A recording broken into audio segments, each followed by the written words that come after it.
Lifting a truck looks great, but it can destroy your front end if you don't do it right. I may be learning the hard way with that one right there.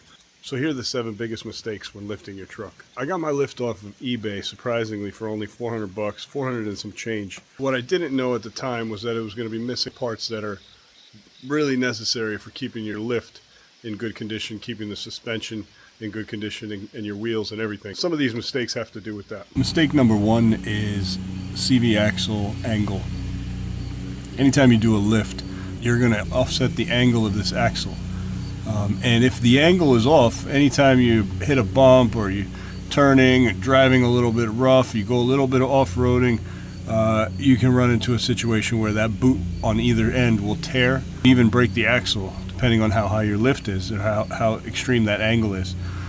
Definitely going to want to get a drop bracket right there, and that'll set it so that it's even. So mistake number 2 would be your stock control arms. Keeping stock control arms, that's these right here. These stock control arms are not meant for heavy duty use. A lift like this will put stress on these ball joints right here. The best thing to do is to upgrade these control arms. Look, you can tell I haven't done mine. Newer control arms are stronger, have a stronger form factor, and also the ball joint is made a little bit stronger as well and can handle a lot more of a beating. So that's the upper control arm. Mistake number 3, using an impact driver to tighten your suspension bolts.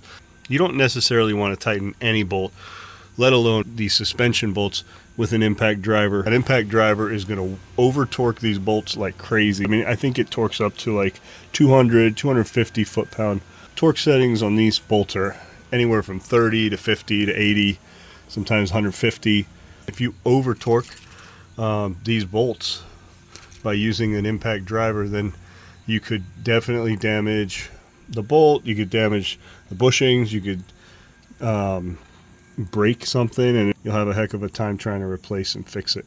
Use a torque wrench to actually get it torqued to spec. Mistake number 4 is neglecting your IWEs. While you're working on your suspension, you got everything opened up, you definitely want to check your IWE. That would be this portion right here. It's like in between your CV axle and your wheel hub. You've got the IWE. There's a vacuum hose line here, and you want to check the vacuum and make sure that your IWE is engaging when it's supposed to engage and disengaging when it's supposed to disengage. When they're disengaged, the wheel will turn freely. And so the point of the IWE is to, when you turn on 4x4, it'll lock the wheels so that they're engaged, and when you turn it off using the vacuum, it'll pull the IWE away and the wheels will be free. Not doing that will lead to bigger problems. I'm having that problem right now, and so a video coming up is going to be of me changing my IWEs on both sides. Mistake number 5 is cheap tires and bad alignment. You're going to want to get some quality tires, otherwise you're going to be changing them quite often, and they could actually cause more damage. And as far as the alignment, you can see how this tire right here is bald on the inside. That's due to my alignment being off. I had my alignment done, but because I haven't changed my control arm and it being lifted, there's only so much they can do. Once I change my upper control arm, they'll be able to do some further alignment from up there on the control arm, and then get me straightened away. Until then, I'm just gonna keep balding my tires on one side. Mistake number 6 is re-gearing. As far as this one goes, this only applies if you put bigger wheels on your truck.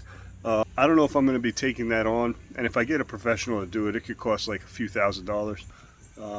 If you get bigger tires and bigger wheels, you're going to want to consider re-gearing. And last but not least, maintenance. Mistake number 7, regular maintenance. A lifted truck is going to require a little more maintenance than just oil changes. I would say with every oil change, I would go and check the torque on everything underneath there, and also make sure everything is greased up properly. Check your ball joints, and just make sure everything is still in good working condition. Do it at every oil change, and don't risk having a problem on the road.